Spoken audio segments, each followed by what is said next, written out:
Shalom, shalom. Comment allez-vous? Moi, ça va bien. J'ai aujourd'hui le code noir.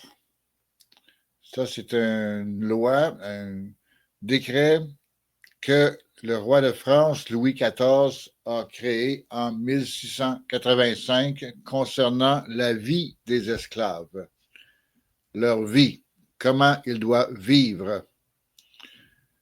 C'est vraiment quelque chose, ça fait longtemps que je veux faire cette vidéo, mais c'est quelque chose qui, je trouve, très touchant, très poignant et c'est difficile à dire, c'est difficile à faire. OK? Je vais vous montrer. Pour ceux qui sont sensibles, préparez-vous parce que c'est pas quelque chose qui est facile, disons. OK? Le Code noir en 1685. OK? C'est le roi ici, le roi Louis XIV, qui a fait le Code noir pour réglementer la vie des esclaves dans les colonies françaises. OK? Qui a rapport avec plusieurs des îles antillaises, incluant Haïti, Saint-Domingue et plein d'autres aussi. OK? Il y a ici l'article 44 qui dénie tout droit juridique et officialise le statut des esclaves comme étant des biens, des meubles. OK?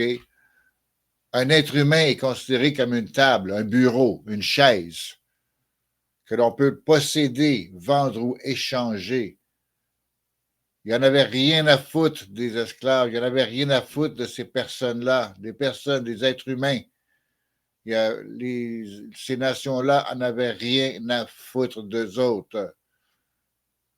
C'était des biens, des meubles. Ils se foutaient royalement de tout le reste qui avait rapport. Leur famille, tout ça, s'en foutaient. Les esclaves n'étaient que des meubles. Puis le roi de France et de Navarre, OK?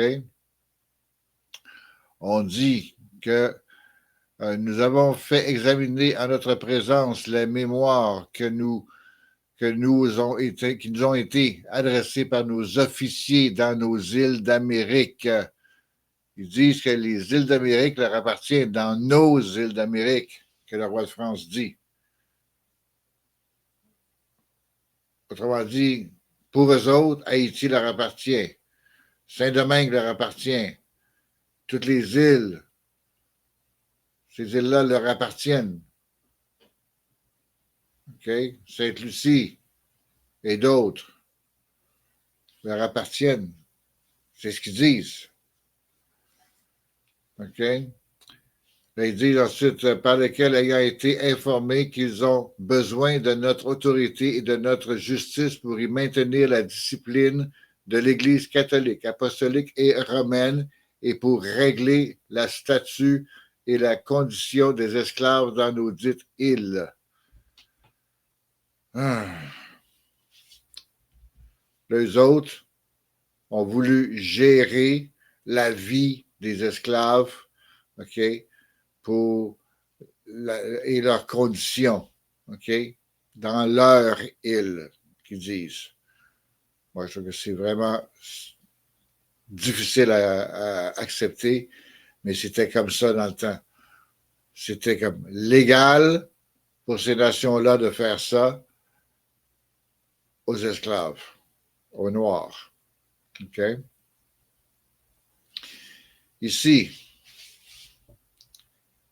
tous les esclaves qui seront dans nos îles seront baptisés et instruits dans la religion catholique, apostolique et romaine.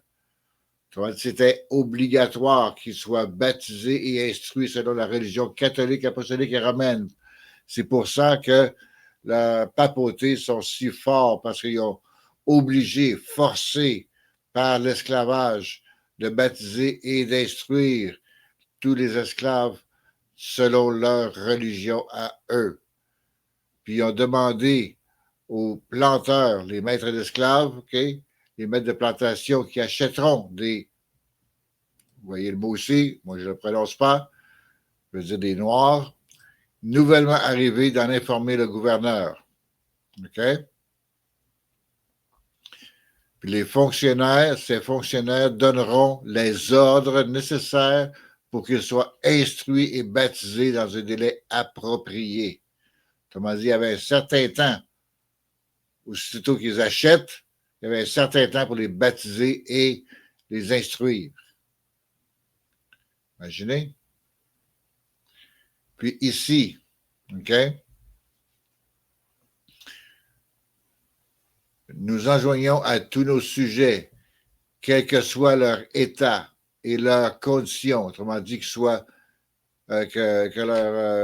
les personnes soient libres ou esclaves, OK? D'observer les dimanches et les fêtes qui sont célébrées par nos sujets de la religion catholique, apostolique et romaine, OK? Ils voulaient faire ça, ils ont changé le sabbat qui est le samedi pour le dimanche. C'est là que ça s'est fait avec cette loi-là. Okay? Nous leur défendons de travailler ou de faire travailler leurs esclaves ces jours-là depuis l'heure de minuit jusqu'à l'autre minuit, soit dans l'agriculture, soit dans la fabrication du sucre, soit dans tous les autres travaux, à peine d'amende et de punition discrétionnaire. Un instant, j'ai perdu ma souris. Bon, ici. Contre les maîtres et de confiscation du sucre. Autrement dit, si les maîtres d'esclaves faisaient travailler leurs esclaves le dimanche, il y avait une punition.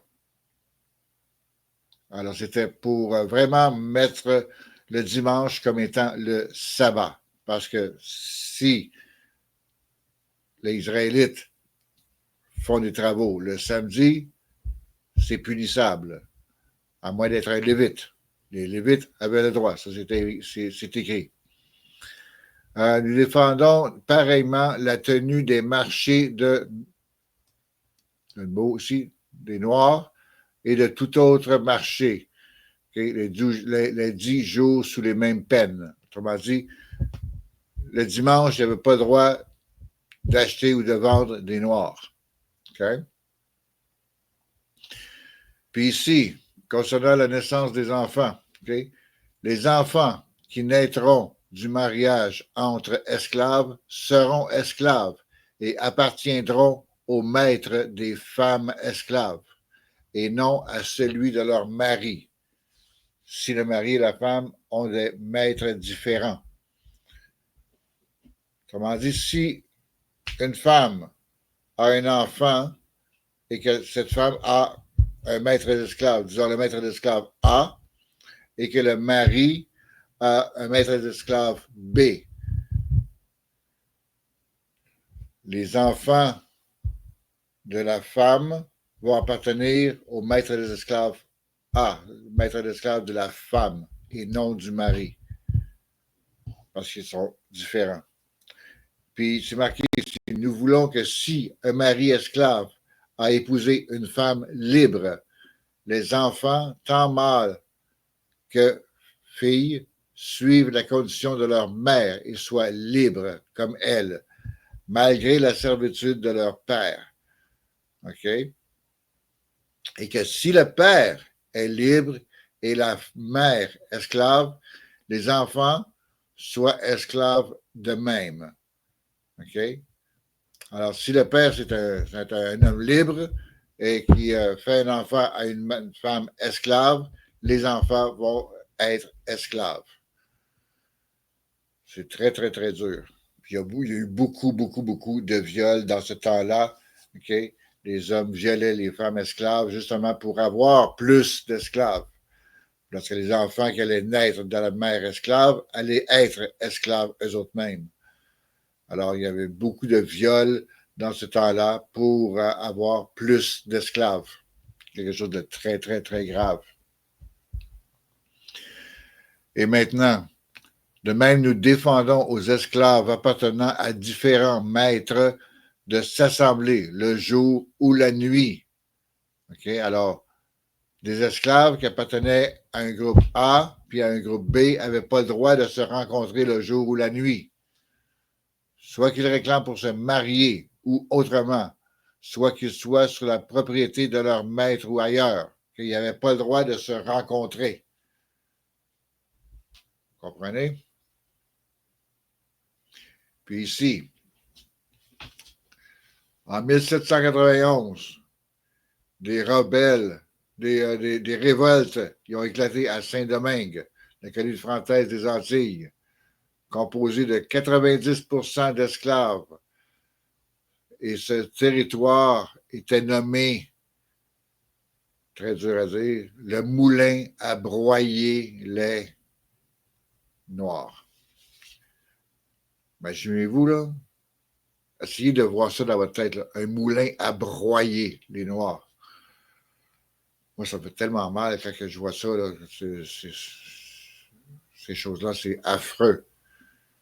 Le 4 février 1794, 3 ans plus tard, le décret d'émancipation et d'abolition de l'esclavage adopté par Robespierre et les membres est enfin entendu aux colonies françaises. Okay? Alors, le 4 février 1794, okay, l'abolition de l'esclavage est adoptée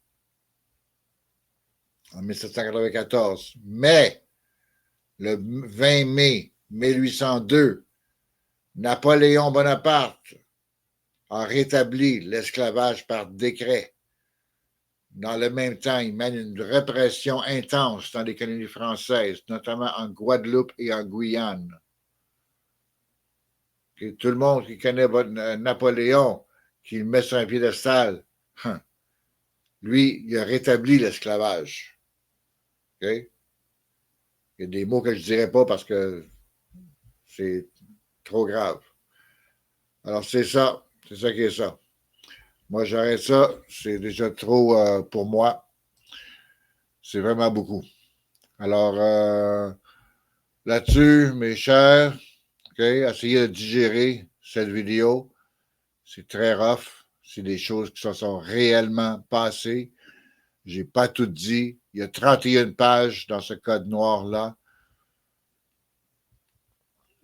Si moi, j'ai réussi à me le procurer, vous êtes capable de vous le procurer aussi. Alors, cherchez-le. Moi, je vous ai donné un petit avant-goût et c'est rough.